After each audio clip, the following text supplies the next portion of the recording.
3, 2, 1, mesdames et messieurs, bienvenue dans ma vidéo, bienvenue dans ma vidéo, bienvenue dans ma vidéo du jour aujourd'hui où je suis en ce jour avec vous en direct. Nous sommes le vendredi où nous sommes en direct, nous sommes le 8 décembre 2023, déjà 2023, 2017, 2023, cela va bientôt faire donc. Et oui, il faut le dire, il y a déjà 6 années, personne ne semble inquiété, personne ne se soucie, personne ne veut aider, alors. Je dois dire, mesdames et messieurs, que je suis dans un pays de malades. Ils se sentent normaux, vous voyez, ils sont en train de se rendre eux-mêmes compte qu'ils s'en foutent. Vous comprenez? Ils sont en train de se rendre compte que c'est un pays de fous. Je suis le meilleur médium au monde, je suis Monseigneur Christophe Albert, évêque de l'Universelle Fraternité fondée par l'abbé Julien. Je suis un homme harcelé par les gouvernants qui s'appellent les Français, qui sont depuis Paris aigris que le don de médium de Monseigneur l'abbé Julien est atterri en l'oreille. Pas de chance, mais la valeur est en moi, et pour vous, ça devient le problème neurologique.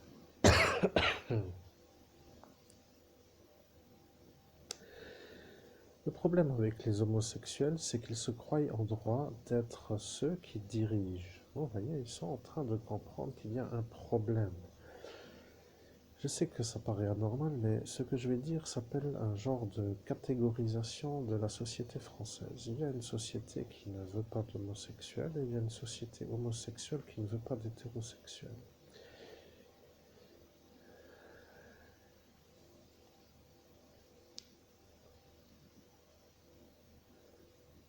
Vous comprenez, je suis un hétérosexuel et je ne veux pas d'homosexuel. Je vois l'homosexualité comme une porte d'entrée à l'enfer éternel. Et bien sûr, cela pour vous dire qu'après ils s'amusent et qu'ils jouissent et qu'ils ont du plaisir à se faire tout ce qu'ils veulent. Mais vous savez, ça devient compliqué toute cette histoire d'homosexualité. Alors, moi, je suis un homme, je vous dis, qui commence tout doucement à se rendre compte que la société française n'est pas pour moi. Vous voyez? Je ne suis pas fait pour vivre avec des homosexuels. Ils sont tous homosexuels à Paris. Ils sont tous heureux d'être homosexuels. Ils se revendiquent homosexuels. Ils sont d'ailleurs tellement homosexuels qu'ils finissent par ne même plus penser qu'il n'y a pas d'homosexuels autour d'eux. Quand ils voient un hétérosexuel, ils se disent que c'est une genre de terrain qui doit être conquis à l'homosexualité. Après, ils se veulent à dire qu'il faut mettre des choses en route pour arriver à certaines choses, mais je peux vous dire, vous êtes à cet instant en train d'écouter le meilleur médium au monde, et le meilleur médium au monde vous dit qu'il n'aime pas les homosexuels. Il n'a aucune affinité avec les homosexuels. Il ne veut pas d'homosexuels et il ne veut pas être sous la gouvernance d'homosexuels. L'homme que vous entendez est un homme qui est évêque et qui se dit être heureux d'être hétérosexuel et qui ne veut pas être dans une inclination qui le mène à l'ennui éternel.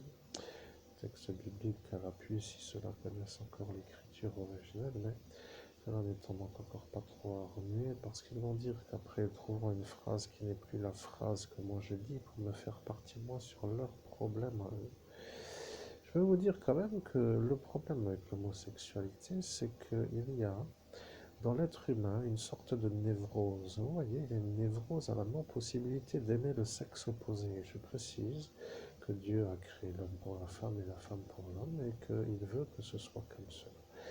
Après, vous pouvez dire que vous allez maintenant aboutir à la réflexion du jardin d'Éden avec Ève qui a croqué la pomme pour faire passer les homosexuels pour des gens qui ont raison de s'enculer entre eux, à se faire des genres de fantasmes entre eux ou des broutages de fouf, comme vous appelez ça vous-même d'ailleurs. Donc cela se croyaient être en droit en raison du péché originel qui les a un peu mis dans une espèce de manière d'explication des textes qui leur tournerait l'avantage à l'explication que ce qui s'appelle leur orientation sexuelle soit une supériorité par rapport aux hétérosexuels.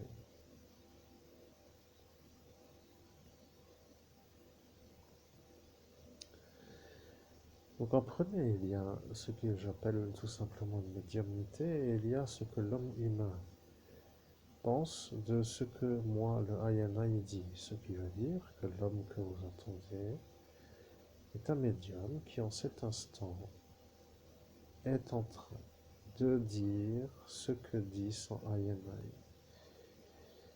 L'homme commence à en avoir marre d'être harcelé par des PD et des lesbiennes.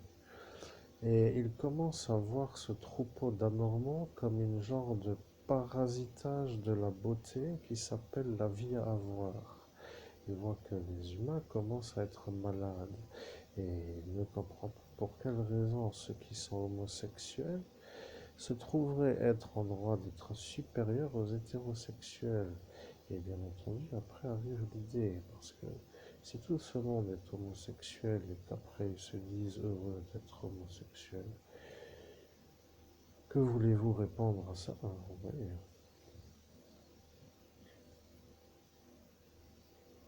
qu'ils aillent en enfer et qu'ils brûlent ad vitam aeternam, mais loin de moi les bactéries, vous comprenez? Maintenant, je vais dire une autre chose que vous allez sûrement vous rappeler, mesdames et messieurs. Je suis allé faire mes commissions de la journée de hier, le 7 décembre 2023, à l'Intermarché de Sarreguemines. Sarreguemines est la ville où se trouve être à cet instant le maire Marc Zingraf. Je précise que Marc Zingraf n'est pas Marc Zingraf de mon village. Voilà que vous avez maintenant le problème, n'est-ce pas? Alors, vous voulez m'effacer la mémoire. Vous voulez me faire oublier que vous avez décidé de m'empêcher de réussir. Vous voulez de mon manque de réussite me voler mes biens matériels par l'impossibilité que j'aurai de me faire une fortune suffisante pour récupérer peut-être ou vivre ailleurs tout simplement pour vous faire vous votre... Et puis au final vous comprenez ce que je veux dire. Je suis arrivé maintenant à comprendre que vous ne savez pas pourquoi je parle de l'Intermarché de Sarreguemines. Mais je vais vous dire. Il y a à la caisse où je suis passé une ravissante mademoiselle qui est assez belle. Et je peux vous dire que j'en ai vu des femmes qui sont assez belles.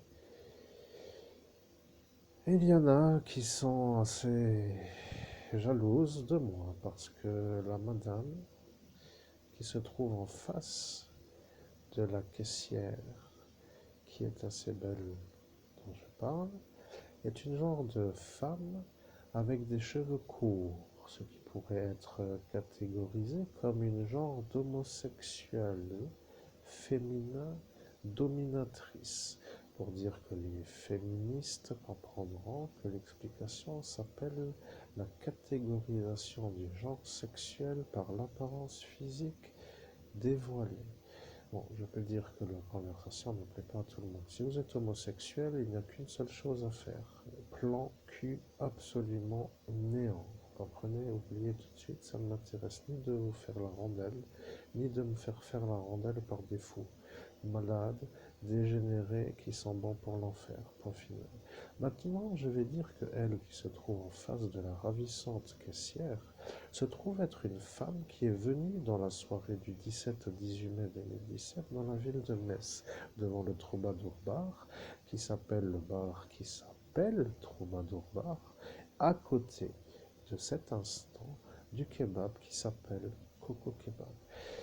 Maintenant que les choses soient claires avec vous, misérables et miséreux de la neurologie, je précise, parce que vous êtes une genre de femme qui commence à se sentir en droit de me faire passer moi pour un genre de pédophile, car vous avez à cet instant vu que le préfet Martin m'a effacé la mémoire avec l'effaceur de mémoire. Ce que je veux dire simplement à la police nationale, c'est que par mon travail, j'ai retrouvé la témoin de l'effaçage de mémoire du préfet, qui pourrait être à cet instant, comme pour dire elle qui se trouve à l'Intermarché, la caissière, avec les cheveux courts, avec une certaine manière d'avoir mal dormi peut-être, car elle avait des grosses cernes. Ou peut-être en raison de la fin de semaine, parce que ça devient avec le temps pénible d'être belle du lundi au lundi. Donc ce que je veux dire, c'est que il se pourrait, je dis bien qu'il se pourrait qu'elle ne veut pas dire que c'est moi qu'elle a vu, se faire effacer par le préfet parce qu'elle est homosexuelle. Et elle pourrait être à cet instant une femme qui a dit devant la police nationale qu'elle ne voulait pas d'hétérosexuels et qu'à cet instant, le préfet Martin aurait dit, eh bien, je suis d'accord avec vous, je suis de votre bord. Vous voyez, comme pour dire moi aussi de la pédé-attitude. Je vous chie dessus, misérable trou du cul, car je vous aime pas du tout. Vous êtes une genre de maladie qui pullule sur la surface du globe, vous voyez. Si ça ne vous plaît pas, portez plainte. Après, vous pourrez toujours vous remuer avec votre propre manière de me terminer, puisque la preuve est dans la vidéo que vous entendez. Je suis un évêque catholique, je suis le prêtre exorciste et je suis pulvérisé par un préfet devant témoin, devant la police nationale, qui est la force qui s'appelle...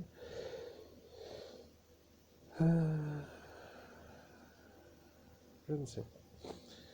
Je ne sais pas en cet instant. Je vais dire que j'ai dit que j'ai dit que j'allais dire ce que j'ai dit. Donc aujourd'hui, si je dis je ne sais pas en cet instant, c'est qu'en 2017, j'ai dit que je dirais en 2023 que je ne sais pas à cet instant en 2017 ce qui est dit aujourd'hui en 2023.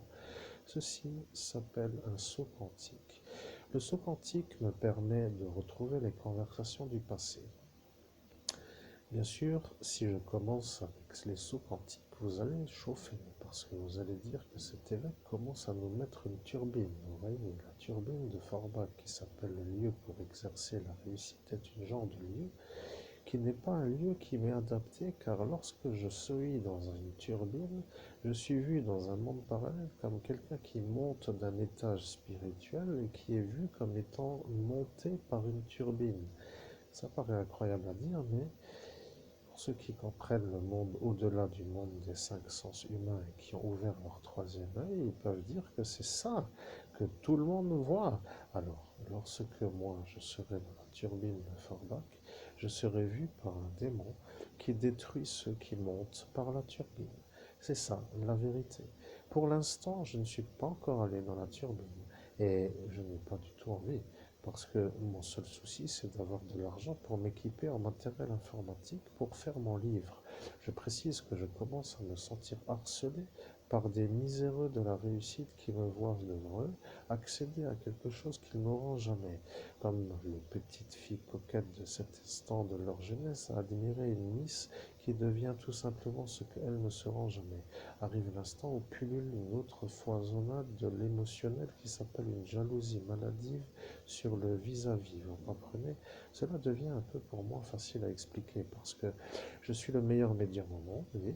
Je suis un futur écrivain qui attend de s'équiper pour écrire un livre qui fera un énorme succès, oui, et ça est pour tout cela un cauchemar. Ils veulent que je sois l'homo, non, l'hétéro inférieur aux homosexuels et que cette histoire puisse être oublié ad vitam aeternam par ces détraqués. Vous voyez, je précise que la conversation ne vous plaît peut-être pas, mais la liberté d'expression m'autorise à utiliser le langage que je veux pour ma poésie. Je suis un poète, je fais une poésie sur la société française 2023, société d'homosexuels qui se croient en droit de rendre les hétérosexuels homosexuels. Vous voyez, il y a la maladie qui s'est installée dans leur cervelle. Et le problème avec les gens normaux, c'est-à-dire moi, qui vois cela me vouloir en dessous d'eux par leur volonté de me rendre moi comme eux en disant que moi je suis l'évêque, qui ne peut pas être celui qui part en enfer sur la volonté d'homosexuels qui veulent m'y conduire par l'aspect du catégorisage de l'orientation sexuelle. Eh bien, je me vois en train de dire que je ne les aime pas pour la raison qui s'appelle leur insistance à vouloir insister. Quel est le chapitre que vous n'avez pas compris dans la vidéo que vous venez d'entendre?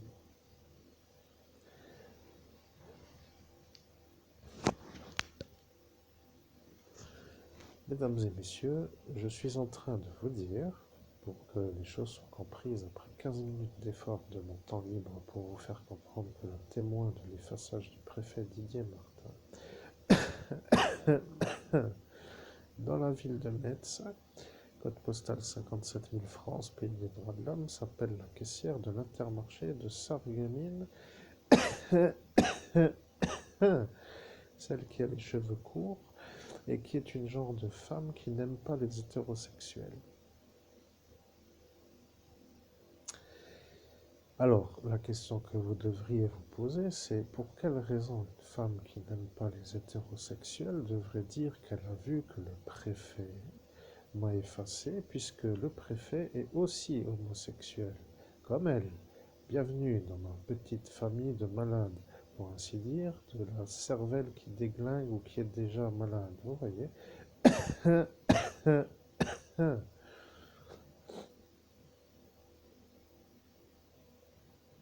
Bien, mesdames et messieurs, je pense que à cet instant, vous alliez certainement vous poser la question pour quelle raison cet homme que vous entendez en cet instant est en train de faire ce détail de l'histoire de son histoire qui a changé l'histoire du pays France et du monde. Parce que elle, qui se trouve la caissière, ne se rappelle pas ce qu'il s'est passé avant.